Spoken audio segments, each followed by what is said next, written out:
Good morning, and welcome to World in 15, your trusted source for comprehensive coverage of today's most pressing events, delivered with accuracy, integrity, and insight. After over 5 weeks of proceedings, numerous testimonies, and extensive documentation, a New York jury has been tasked with a historic decision, determining whether Donald Trump is guilty or not guilty of a crime. On Wednesday, following closing arguments from both sides, Justice Juan Merchan provided the jury with over an hour of detailed deliberation instructions, outlining each charge and explaining the elements of the alleged crime. We shall be reporting on this. Law enforcement agencies worldwide, led by the U.S. Department of Justice, DOJ, in collaboration with the FBI and other international partners, have successfully dismantled a global malware network responsible for stealing $5.9 billion and engaging in various other criminal activities. The operation targeted what is believed to be the world's largest botnet, with Chinese national Yanni Wang, also a citizen of Kitts and Nevis, being charged with creating and operating the network. Wang faces multiple charges including conspiracy to commit computer fraud, substantive computer fraud, conspiracy to commit wire fraud, and conspiracy to commit money laundering, carrying a maximum penalty of 65 years in prison if convicted. According to the indictment, Wang and his accomplices operated the botnet, named 911S5, from approximately 150 servers worldwide between 2014 and 2022. The botnet compromised over 19 million Internet Protocol (IP) addresses across nearly 200 countries, enabling a range of criminal activities such as cyber attacks, large-scale fraud, child exploitation, harassment, bomb threats, and export violations. The U.S. authorities estimated that over 500,000 fraudulent unemployment insurance claims originated from compromised IP addresses, resulting in a staggering loss of $5.9 billion. Additionally, the botnet facilitated the purchase of goods with stolen credit cards and money laundering.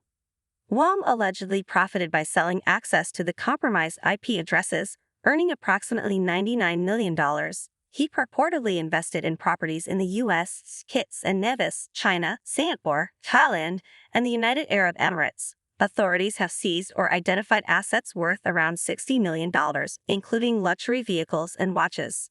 Several law enforcement agencies in Singapore and Thailand, as well as technology giant Microsoft, contributed to the investigation, highlighting the international cooperation required to combat cybercrime effectively.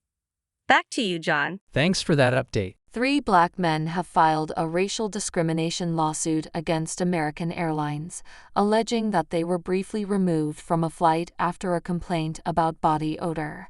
The incident occurred on a flight from Phoenix, Arizona, to New York on January 5. We have Anthony reporting on this. The men, who were not seated together and did not know each other, claimed that every black man on the flight was removed. They assert that American Airlines singled them out for being black, causing embarrassment and humiliation. According to a federal lawsuit filed by consumer advocacy group Public Citizen, the men had already taken their seats when a flight attendant approached each of them and asked them to exit the plane. They realized that every black man on the flight was being removed. The men had flown from Los Angeles earlier that day without any issue. At the flight gate, they were told by an airline agent that they had been removed due to a complaint about an unidentified passenger's body odor made by a white male flight attendant. American Airlines employees attempted to rebook the men on other flights, but there were no available services to New York that night. Eventually, the group was allowed to retake their seats on the original flight. American Airlines stated that they take all claims of discrimination seriously and are investigating the matter as the allegations do not reflect their core values. The lawsuit alleges that the pilot made an announcement to passengers about a delay due to an issue with body odor while the men waited outside the plane. The plaintiffs assert that this claim was false. The men experienced profound feelings of embarrassment, humiliation, anxiety, anger, and distress throughout the flight and afterward. According to the lawsuit, they are seeking unspecified damages for the trauma they endured.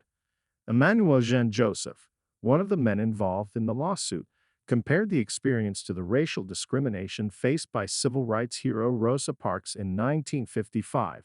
He emphasized the necessity of the lawsuit to ensure that American Airlines does not receive lenient consequences. In 2017, the NAACP issued a travel advisory advising Black Americans to avoid American Airlines due to discrimination. The advisory was lifted the following year after the carrier announced operational changes. Back to you, Bella. Thanks for that update. Abercrombie & Fitch is experiencing a resurgence as the fashion trends of the 1990s make a comeback. The brand, known for its appeal to teens and shirtless models in the 90s, is now targeting grown-ups with wedding attire, work-appropriate clothing, and wide-leg, baggy jeans. It has also adopted a more inclusive approach by offering a wider range of sizes, marking a significant shift from its previous stance under former CEO Mike Jeffries. We have Jensen reporting on this. Despite past controversies and legal issues, Abercrombie has successfully reinvented itself, with its shares surging and sales experiencing double-digit growth for the second consecutive year. Neil Saunders, managing director at Global Data, noted the brand's impressive turnaround, stating that he has rarely seen a brand recover as swiftly as Abercrombie. While the fashion trends of the 90s are making a comeback, Abercrombie's current offerings are not merely a repeat of that era. The company's range is less sexy and features fewer logos, resonating with millennial customers who seek a fresh look without following cutting-edge fashion trends. Abercrombie's success is considered unusual in the retail industry, with its growth outpacing the overall market. The firm reported a record quarterly revenue of $1 billion, with strong growth in both the Americas and Europe, particularly in the UK and Germany. Despite some uncertainty about the economy, Abercrombie's CEO Fran Horowitz remains optimistic about the company's growth prospects, especially overseas. Overall, Abercrombie's resurgence demonstrates its ability to adapt and evolve, positioning itself as a modern and successful brand in today's fashion landscape.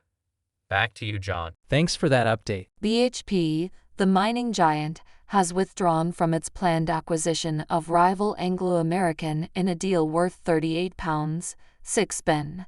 The collapse of the deal comes after a month of negotiations and wrangling between the two companies, culminating in a frantic back and forth on Wednesday. We have Alana reporting on this. BHP was particularly interested in Anglo's copper assets, given the rising value of the metal due to its role in the green energy transition.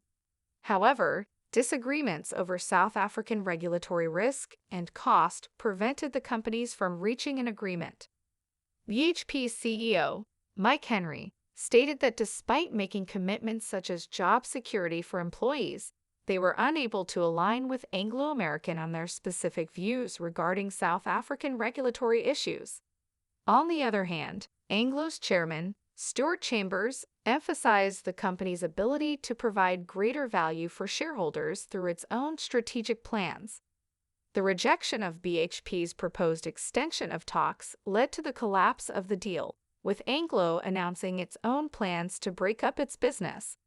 Despite BHP's efforts to address concerns and make proposals to ease regulatory approvals, Anglo deemed the offer unattractive and complex, similar to previous proposals that were rejected.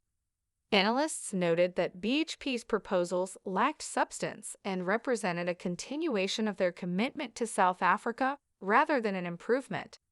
The collapse of the deal also raised concerns about another UK-listed company being acquired by an overseas business. Back to you, Bella. Thanks for that update. The National Samsung Electronics Union, representing thousands of workers at Samsung Electronics, has called for the first strike in the company's history spanning over 5 decades. The union plans a one-day protest on 7 June, urging its members to utilize their paid leave, with the possibility of a full-scale strike in the future. We have Jordan reporting on this. With approximately 28,000 members, the union accounts for more than a fifth of Samsung Electronics' total workforce. Despite the strike declaration, Samsung Electronics intends to continue negotiations with the union. In a live-streamed news conference, a union representative expressed frustration over the company's alleged neglect of laborers, citing persecution against labor unions as a primary motivation for the strike. Negotiations between Samsung Electronics management and the union have been ongoing since the beginning of the year, primarily concerning wages. However, Both sides have been unable to reach an agreement. The union is advocating for a 6.5% pay increase and a bonus linked to the company's earnings. As the world's largest manufacturer of memory chips, smartphones, and televisions, Samsung Electronics holds significant influence in global electronics supply chains. Analysts have cautioned that a full-scale strike could disrupt the firm's computer chip manufacturing operations, potentially impacting global supply chains. Samsung Electronics, a flagship unit of the South Korean conglomerate Samsung Group, historically refrained from allowing unions to represent its workers until 2020. The company faced heightened public scrutiny following the prosecution of its chairman for market manipulation and bribery. Following the strike announcement, Samsung Electronics shares traded approximately 2% lower in Seoul. Back to you, John. Thanks for that update. Early investigations into severe turbulence that struck a Singapore Airlines flight last Tuesday reveal that the plane experienced rapid acceleration both upwards and downwards, resulting in a drop of approximately 178 feet, 54 meters, over 4.6 seconds. We have Ava reporting on this. The incident occurred over Myanmar during a London-Singapore flight, prompting the aircraft to be diverted to Thailand. Unfortunately, one British passenger died and several others sustained injuries. Singaporean investigators have retrieved data from the flight data recorder and cockpit voice recorder. Singapore Airlines has pledged cooperation with the investigation and support for affected passengers and crew, including covering medical and hospital expenses. Preliminary findings from the Transport Safety Investigation Bureau, TSIB, suggest that rapid accelerations caused passengers without seatbelts to become airborne, leading to injuries as they were lifted out of their seats and subsequently fell back down. The aircraft encountered the turbulence while flying at 37,000 feet over the south of Myanmar, likely passing through an area of developing convective activity. The sudden upward and downward accelerations created a situation akin to putting an egg inside a metal box and shaking it up and down, according to aviation expert Dr. Guy Grattan. Following reports of injuries by cabin crew, the pilots opted to divert the flight to Suvarnabhumi Airport in Bangkok, Thailand. Despite encountering no further severe turbulence during the diversion, medical services were requested to meet the aircraft upon arrival.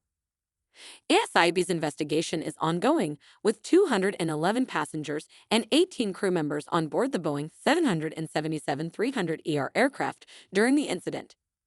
Geoff Kitchen, 73, passed away from a suspected heart attack, while 104 passengers received treatment at Bangkok's Semitic Hospital. Ali Bukhari, 27, described the experience as a straight freefall, comparing it to a vertical roller coaster.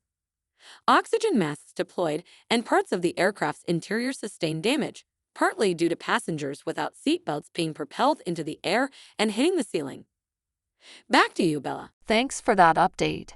U.S. luxury real estate billionaire Larry Connor and deep-sea explorer Patrick Leahy are gearing up for a submersible expedition to explore the Titanic wreck.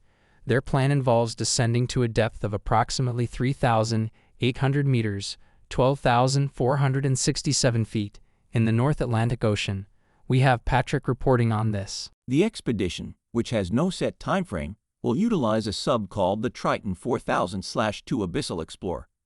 This sub is capable of safely reaching depths of up to 4,000 meters, far exceeding the depths where the Titanic rests. Their venture comes in the wake of a tragic incident involving a vessel built by OceanGate, which imploded during a trip to the Titanic wreckage in June 2023, resulting in the loss of 5 lives. Investigations into the incident are ongoing. Mr. Connor emphasized the expedition's goal of showcasing the wonders of the ocean while ensuring safety.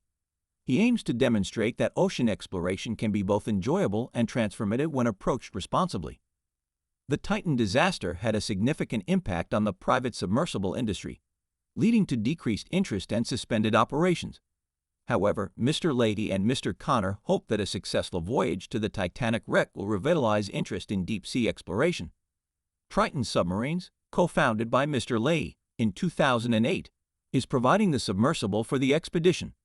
Mr. Connor, the head of the Connor Group, a real estate investment firm, has previously collaborated with Mr. Leahy on a submersible journey to the Challenger Deep and the Sarina Deep in the Mariana Trench, the deepest point on Earth's seabed.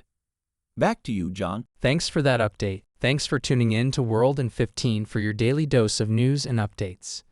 Don't forget to hit that subscribe button and turn on notifications so you never miss out on breaking stories and insightful analysis.